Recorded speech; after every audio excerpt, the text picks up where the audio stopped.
Més de mig miler de persones, entre alumnes, professors, pares i mares, han participat aquest divendres en una nova edició del Pessebre Vivent de l'Escola El Turó de Bigues i Riells. Amb 9 edicions a l'esquena, aquest Pessebre Vivent és una de les activitats de Nadal més esperada de Bigues. Els alumnes i professors fa dies que hi treballen i tot culmina en una hora de celebració. El centre es transforma en un gran escenari que representa Terra Santa. El recorregut permet trobar des de pastorets catalans fins a tots els personatges de Jerusalem vestits amb túniques com mercaders, forners o joiers. Per acabar-ho de rodonir, hi ha els àngels, dimonis o els membres de la cúria romana. Els romans són els encarregats de guiar els visitants pel centre. La novetat d'aquest any és que, com a conseqüència de les obres que es fan al costat de l'escola, han hagut de canviar el recorregut.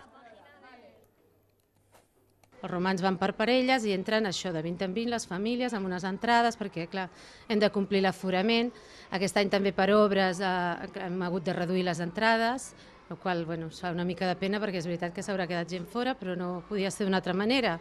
I llavors, acompanyant els romans que van per parelles, van mares també amb unes armilles per que la cosa surti lleugera, perquè tot això és una obra d'art efímera que dura una hora.